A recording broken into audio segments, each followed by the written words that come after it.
Welcome back to the TTRPG Insider. I am your host, Rob Southgate. TTRPG Insider is a podcast that features interviews with the various people that are involved in the creation of tabletop games. It's about them and their stories, not just about the games they create.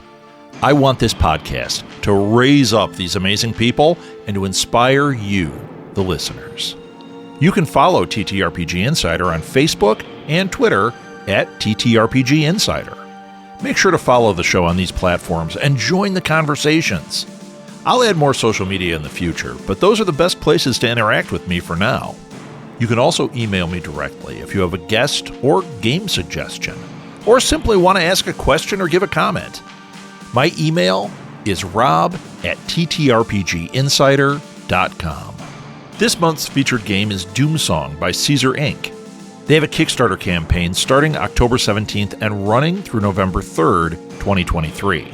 Please support the Kickstarter for Doomsong and be sure to share about it on your social media. It's a truly awesome project that deserves to get funded. Remember, this is not a lot of time, so you want to get in there and support right away. You can find the link to the Doomsong Kickstarter in our show notes, or you can also search for Doomsong on Kickstarter directly. Today's guest is Jack Caesar. He's an award-winning game designer and co-creator and writer of Doomsong. Here's Jack. Jack, welcome to TTRPG Insider. The featured game this month is your game. We're featuring Doomsong by CaesarInk. Anyone that wants to know in depth about it, you're going to hear it in here. I actually took the episode, I believe. So if you're listening and it doesn't happen, go to Go Fund This and you can hear it. But I think I'm going to actually take the Go Fund This episode and plug it right into the middle of this episode so you can hear it. All about the game, all about what the tiers are and all that will be there because they have a Kickstarter that's launching on October 17th, 2023. Going to run for 17 days. So act fast, support it, share it. But that's not what we're here for today. I mean, I guess we are. We're here to meet Jack. So since whenever we have a featured game, we bring the team together. So this month we're going to hear from, I believe, 4 members of the team. And Jack, you're the first interview. So Jack, why don't you tell people about you, about your background? So I was sort of came into the industry, the gaming industry, probably around 7.5 years ago. I think it was around February, about 7 years ago. So do the maths on that one.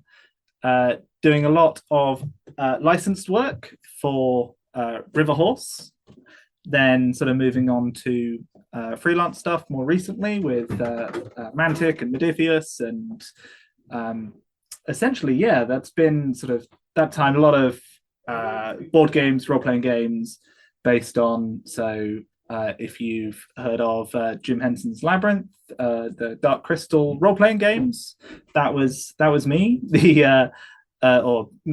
and Chris, my team. The My Little Pony role-playing game was also a lot of our work went into that, as well as some board games and miniatures games. So the Hunger Games, Pacific Rim, lots of like. Oh, interesting. You worked on brands. Pacific Rim. That's I can't think of what is that. Evil Genius. So the miniatures game that we worked on was for Riverhorse. Was with Riverhorse. Yeah, that's the one I'm thinking of. Yeah. Oh, so cool. So cool. So, and now you've decided to break off, and we also mentioned you won any awards for your work on Labyrinth, Indeed. Right? So I mean, so we. That's a big deal, man. Any awards for Labyrinth and Dark Crystal, and the UK Origins Award for one of the supplements for My Little Pony as well. For My Little Pony, great. Did you do like a supplement on Twilight Sparkle? Was that your thing? No, Twilight Sparkle's in the main book, of course. Of course.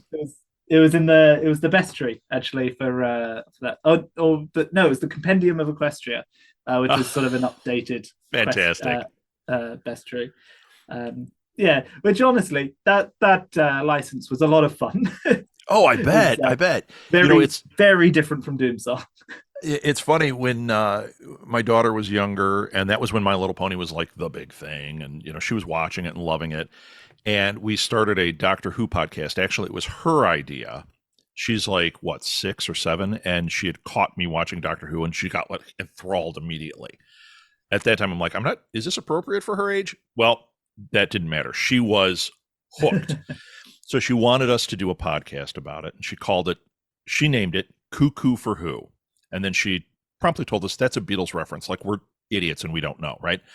Uh, I had a very smart 6-year-old. She's a very smart 16-year-old now. Anyway, for the soundtrack, we found a My Little Pony tribute band that did a song called Doctor Hooves. Doctor Hooves, yeah. Yeah, and the song is a really fun pop song, and they sent me just the instrumental version of it. So that's our theme song. We have a tie to My Little Pony. So yeah, there you go. Pretty fun. That, 5 degrees of Kevin Bacon. Yes. We're actually probably only 2 degrees away from each other now. So that's pretty cool. So, okay. You got into this industry. Now, before that though, were you always a gamer? I mean, you said on the other show, see, you got to listen. You say you live in Nottingham. You called it the Lead Belt because of so much gaming stuff going on there. Is it something that you're just immersed in, something you grew up with? Or is it like, I kind of came to it over time and then just thought, hey, this is like, if a kid works in the town where McDonald's is prominent, I'm going to work at McDonald's. Is it like that? I actually grew up in a few places actually, because my dad was RAF. Oh, so okay. I spent the first 5 years of my life in Germany, and then sort of in and around sort of South England before ending up sort of going to university in Leicester, and then creeping up to Nottingham to basically do this. So games have always been an absolute huge part of that. Me and my brother have always been very not only like into games, but into creating and making our own thing. Yeah, world I remember building. Sort of going to university and having played role-playing games for like 10 years and never actually having played Dungeons and Dragons. Being like, oh, I really feel like I should probably play this game. Like, I've heard it's big. But like, yeah, we'd always sort of created our own stuff and our own like games.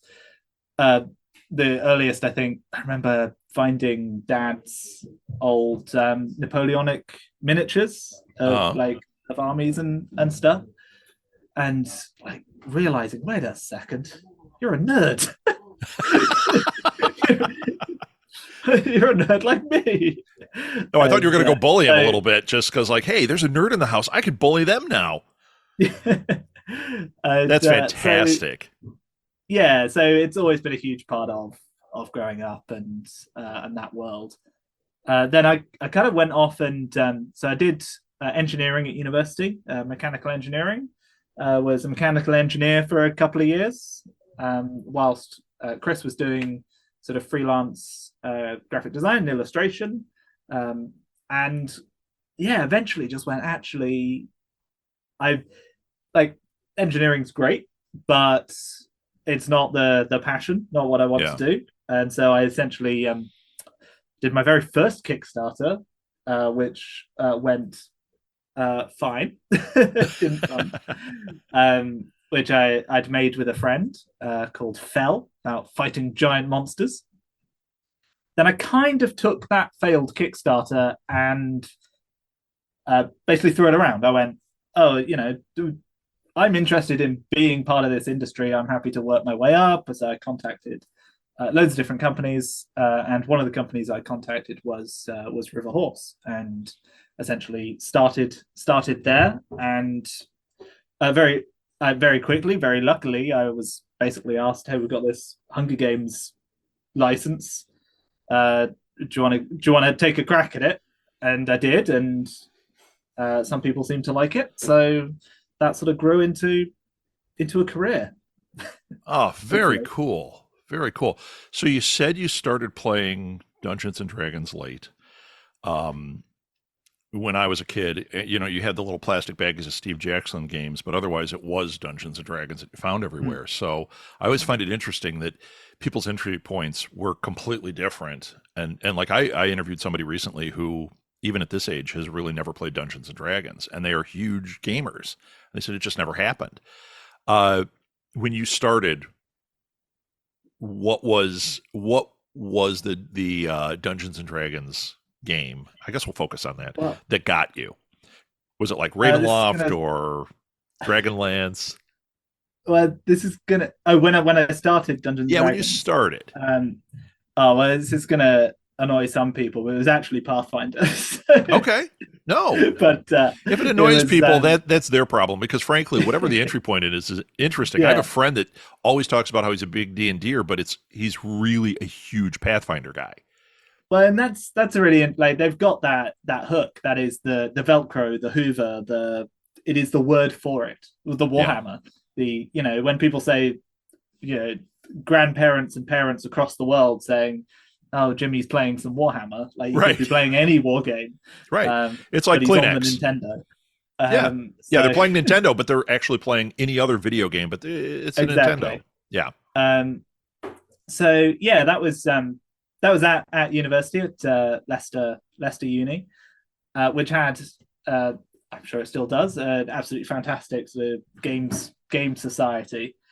So which I think is just an absolutely brilliant environment. That sort of university, everyone's kind of just like just thrown into a big pile together with maybe too much free time. Right, right. And but I remember running like 3 campaigns a week and being in another one and like Did and you sort of actually? Well, just but you got your degree. How did that happen?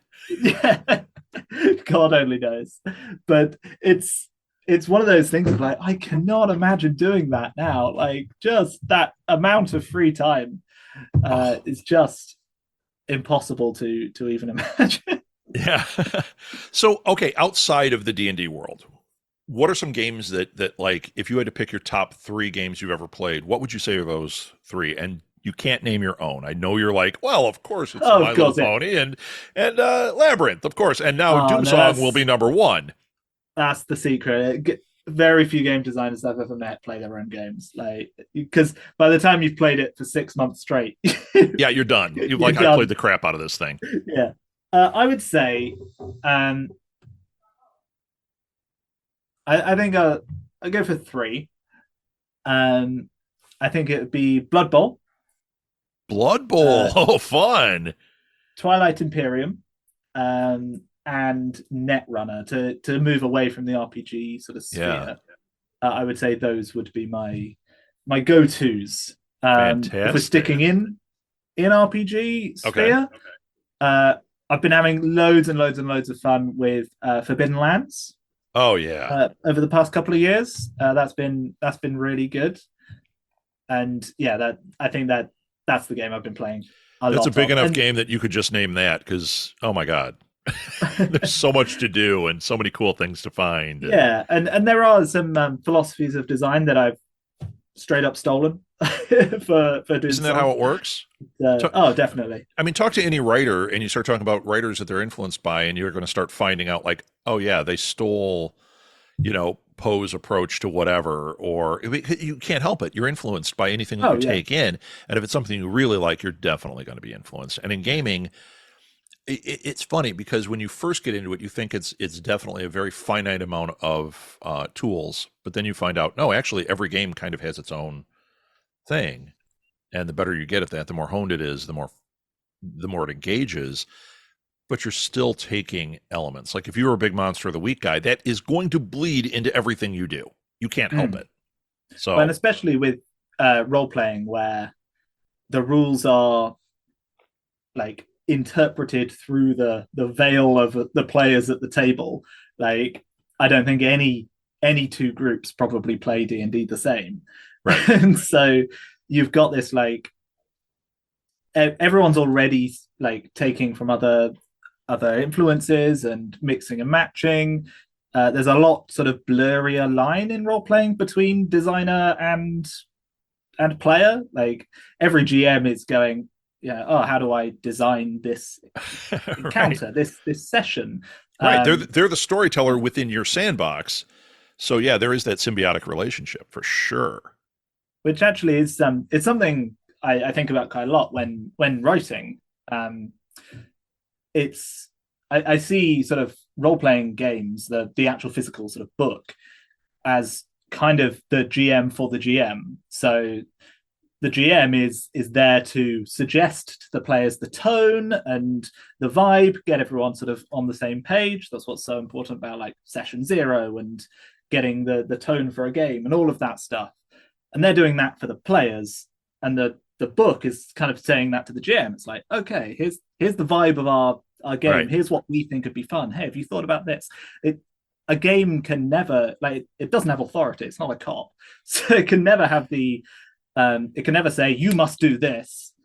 Even if the words say that, then that's all sort of filtered through the GM. So yeah, I think I end up writing in quite a.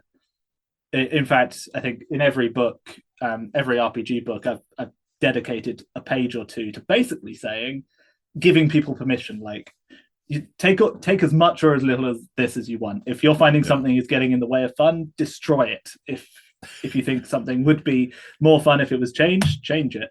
Yeah, go ahead and break the game. Here's what I like. Yeah. And I can see I obviously try and not use that as an excuse to be like, well, you could have changed it if you weren't having fun. But, right. Don't blame me if you didn't have fun. I told you could break it. I told you to change something if you weren't having fun. Ergo, this is the perfect game.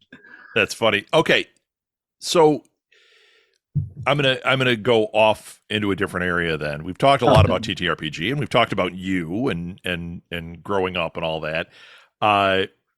You're there in England.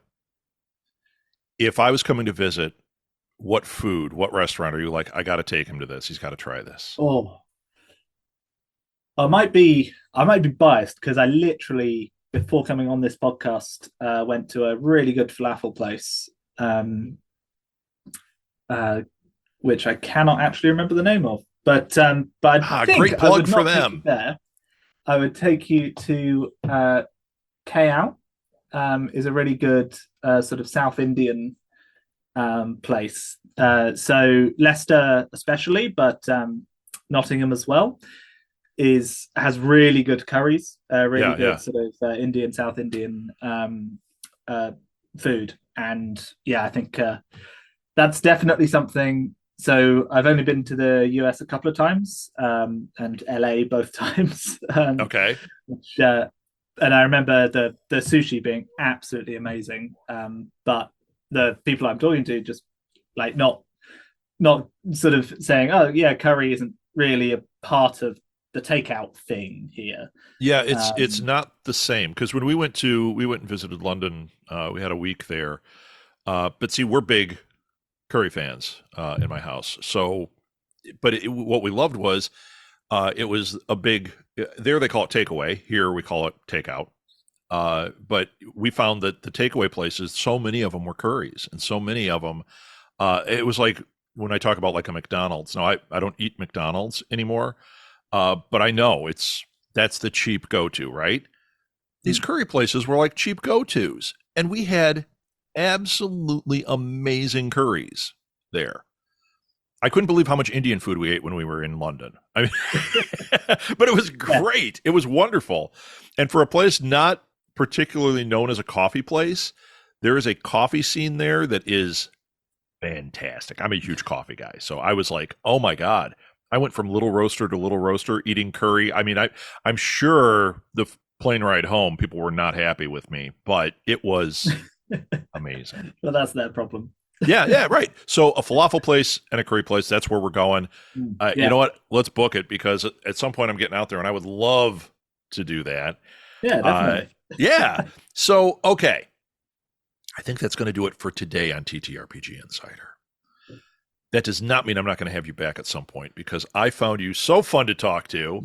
This is just a way for people to get to know you a little bit, know about your game. Once again, the game is Doomsong, and it is on Kickstarter. What I'm going to do now, for those of you listening, is I am going to put in its entirety our episode from Go Fund This. So that way you can hear all about it. You may hear a few things that we talked about, not much. And that way you can get a feel for what the game is and what their Kickstarter is. But I cannot stress enough, and you're going to hear me go off about it on the next show. Support it, share it, let people know, because this really deserves your time and your money. It is the game of the month here on TTRPG Insider. Jack, thank you so much for coming on. This was a great conversation. I can't wait to talk to your brother. Thanks so much for having us. Welcome to Go Fund This, Jack. I'm so excited to have you on this show. You have a really exciting Kickstarter that is launching on October 17th. See how I'm doing that? I'm telling everybody when things are happening. Very, very subtle of me. Yeah, and we're gonna explore this game a little bit. I am going to make it Game of the Month on TTRPG Insider. So those of you that listen to this show, you have heard me talk about TTRPG Insider as well as Alley Chats and some other things that tie in. On TTRPG Insider, I always have a Game of the Month. I like to pick a crowdfunding game that looks super cool, and this one caught my eye. I think it's great. Can't wait to hear about it. On TTRPG Insider, we get in depth. So I'll be interviewing Jack. I'll be interviewing his brother Chris. I'll be interviewing Morgan, and we'll see if we get that artist involved too. But for here, we're just going to talk about the Kickstarter, and we've got Jack Caesar with us. Jack, welcome to the show. Welcome to me. To you, yes. So we're going to have these things we call. I'm not, you know, I have a friend that I've podcasted with for years, and years, and it's exactly like that, the exchanges, and he always calls it the awkward pause, because he every time freezes up, just like, Jack, and introduce yourself, and he'll go, okay. So yeah, and I hope maybe you it's in enjoy the your name as well. Maybe it's in the name, Jack. I don't know. So you, before we get into the game, I'm going to call you out on something. You're in the UK. Where are you at? We're in Nottingham, the Nottingham heart of UK games industry. Very cool. There's sort of this like old school. It's often sort of called the lead belt by people in the industry. You know, you have the gold belt, you have the silver belt. We've got the lead belt, like old miniatures made out of lead. So we've got Games Workshop here. We've got part of Modifius. We've got Mantic Games. There's lots of sort of games companies in and around Nottingham. And CaesarInk. Wow. You know, it's funny. I was just talking to my team on my alter ego, where I'm a VP of marketing for a book publisher, and we were just talking about going to the UK for a gaming convention. It looks like if that happens, I'm going to have to go to the Lead Belt. It sounds like that's a place I'm going to have to be, right? Was that for UK Games Expo by any chance? I believe it is. So we'll see what happens. How cool would that be? And then we could go out and get some coffee, or I don't know. Are you? So you know, I'm English Scottish. Okay, I mean that's my heritage. But I'm a big coffee guy. Whereas I know a lot of my English friends are like, "Ooh, coffee's not really." They prefer tea. Are you a tea or coffee guy? Nothing but a hot steaming cup of Bovril. No, it's that's your deal. Hot and warm, honestly. Hot and warm, hot and brown. hot and brown. Yes, yeah. That's actually that covers everything, right? Hot brown. Just go with that. Okay, so the game we're going to talk about is Doomsong, which I just can't wait to get into this. Jack, tell us about this game. So, elevator pitch is that in the beginning, there was the Immortal. They created everything and then were immediately murdered. This is a game, a TTRPG, a role-playing game, inspired by the biblical apocalypse, horror role-playing, and generally sort of macabre folk stories and English sort of folk tales and things like that. So it's all very grim, it's all very dark and scary, and terrible things will happen to you and your character. It's a lot of fun. Well, yeah, I mean, if it was all, sunshine and roses and butterflies and the quiet earth, that's fun, but come on, man. The gods are dead. Now you're in the shit. That sounds great to I me. know the god is dead, but there are many of the other gods, the traitor gods, The the lesser ones who gods and murdered the him bad boys. Yes, I and who love it. whisper into your mind to I give love you it. powers. So your Kickstarter for Doomsong, and those of you that are listening, you can go to Kickstarter and search for Doomsong, search for CaesarInk, which is CESAR. Is that right? Nelly, CAESAR. CAESAR. Yeah, I like the emperor, like the salad. There you go. There you go. I'm glad you're not launching on March 15th. That would end badly for you. So Caesar Inc. and it's Doomsong. I will put a link in the show notes to make things nice and easy for you. But if you're listening and you're like, I got to check this out, type it into Kickstarter. In fact, since it launches October 17th and you're hearing this early, go on and sign up now so you get alerted when it goes live. And I can tell you one thing, they are definitely going to have some updates that you're going to want to check out because we're recording for TTRPG Insider. They'll probably put them on there. And you definitely want to follow it. It's going to be a fun one to follow. So now that we know kind of the premise, we know the date. What is the amount that you're going for? So our goal is set at £10,000. So that's about what, $12,000-13,000. Something around that, American, yeah. Yeah, which is kind of for us. It's the minimum that we can work with to make this thing happen. Sure, sure. It's not the print costs by any means, but No. it's the minimum that we can use to basically make this product a reality.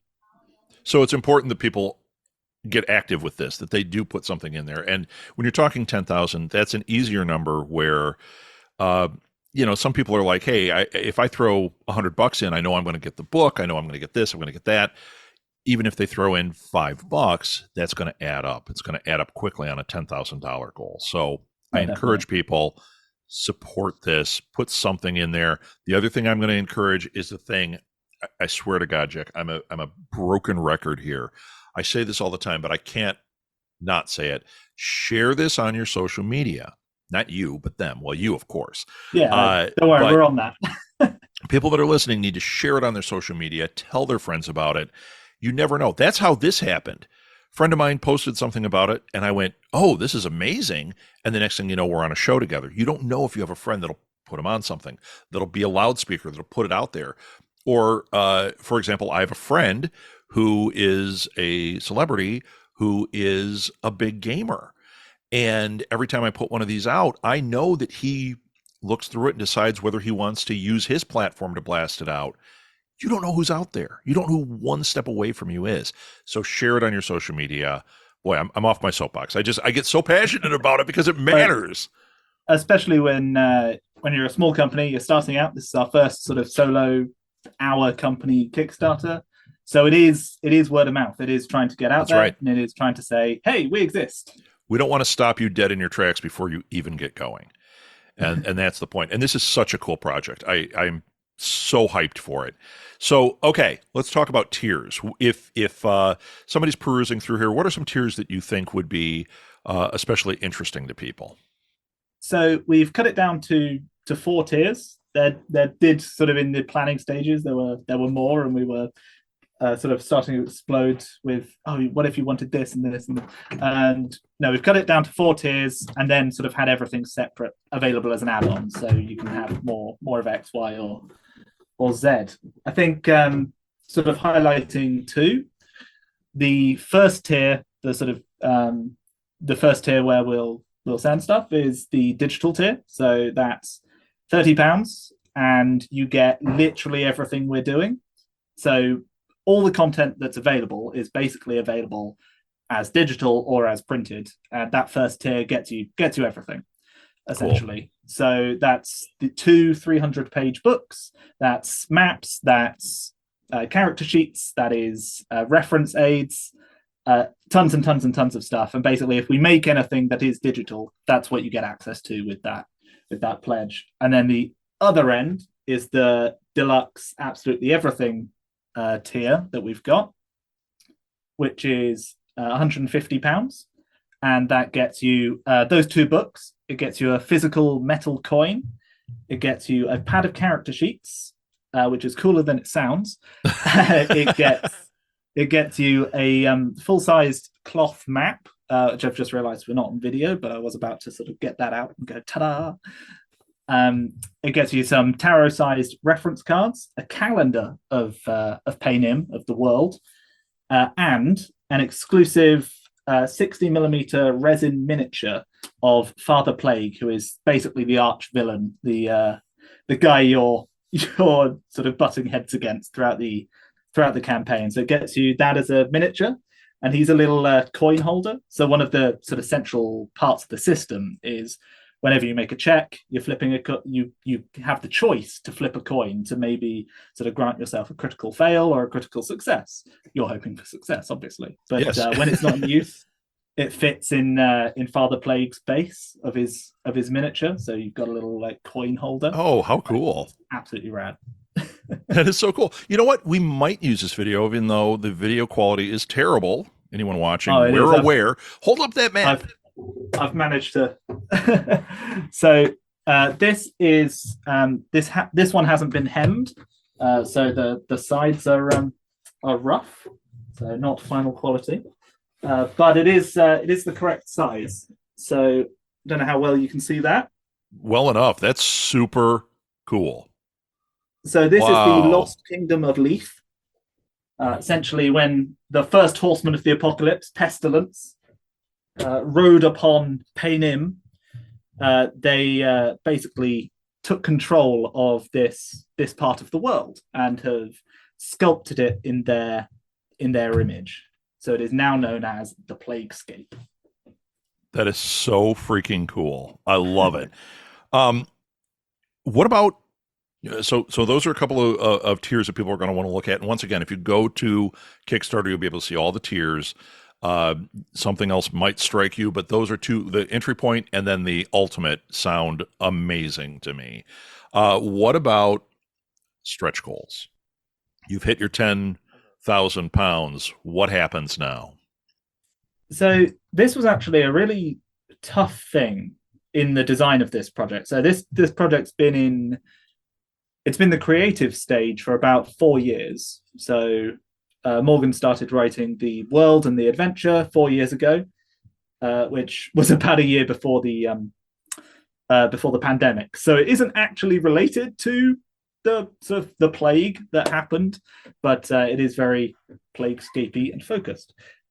But so it's been a huge time in the making, and we've had this conversation back and forth, and what we want it to be, and what the product is at the end of the day.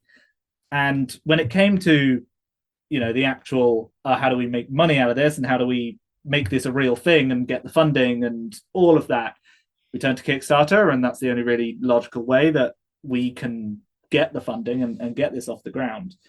And we kept on looking at stretch goals and going, if we did this, maybe we could afford to do that. If we did this, and every conversation ended up feeling like, we could cut this out, like to make it cheaper, and then if we hit this stretch goal, we can add it in, or the other way around. We can add this in if we get tons, but it doesn't really add anything. It just makes it more expensive and like adds to that. So what we ended up landing on is no stretch goals. And the reason for that is because everything that we think that makes the game better is in there. These books are based off of, or the sort of the physical quality of them is based off of the Jim Henson's Labyrinth and Jim Henson's Dark Crystal, which are 2 role-playing adventure games that we made.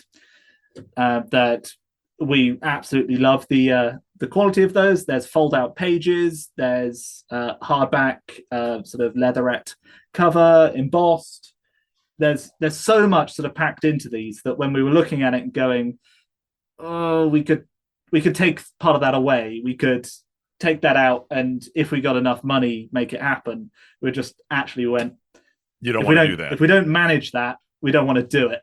Like, sure. we're gonna make this work, whatever happens, and we want it to be what it is. We want it to be the product we want it to be. And so that kind of conversation ended up basically saying, well, there's no physical stretch goals. There is still sort of a lot that is helpful about getting, like, if we do overfund and get lots and lots of funding, what that means is essentially we can focus more on Doomsong and less on sort of freelance game design work and less on like other sources of income, and we can like dedicate more of our time to this project and get it out quicker and get it out sort of into people's hands like before that deadline, hopefully.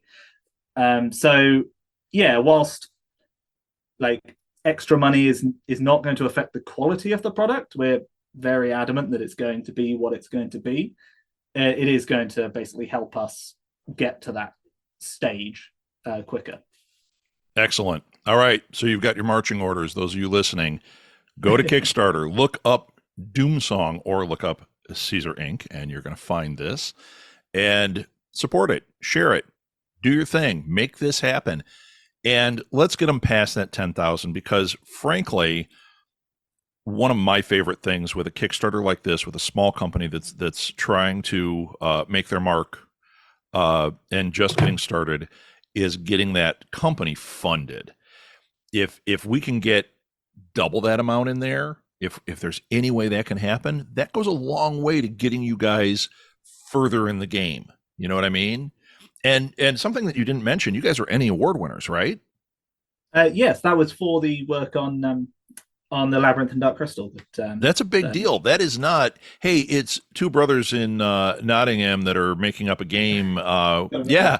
See, that's a big deal. So you know this is a legit, cool project that's going to play great. That's going to be a lot of fun. So support it. And let's get CaesarInk started as a company. Let's make it happen. So once again, everything's in the show notes. Including what I'm about to ask. Jack, what's the best place for them to communicate with you? So that would either be on I was going to say Twitter, because that is sort of our current sort of biggest platform. It's not huge, Sure. but it is our biggest platform. But honestly, if you want to get in contact with us, the Discord is smaller, but it's way more interpersonal. And if you want to chat with us, let us know what you think, then that's definitely a really good place to talk to us and find out about our stuff. We also have a mailing list if you're into more sort of, where we put out basically everything we've shared on various social media sites every couple of weeks. We sort of bring it together into one place, send that out, so you don't have to sort of go hunting it down. That's great.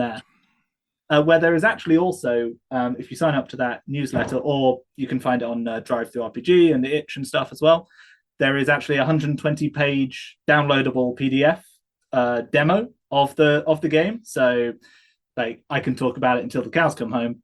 But if you want to see it for yourself, go there it is. Go download it. Yeah, actually, you sent it to me so I could check it out, and I was enthralled. I think it looks great. I love the graphics and everything. I loved just reading about it. I was like, man, this is a really fantastic game. So I encourage everybody to check it out and to support it.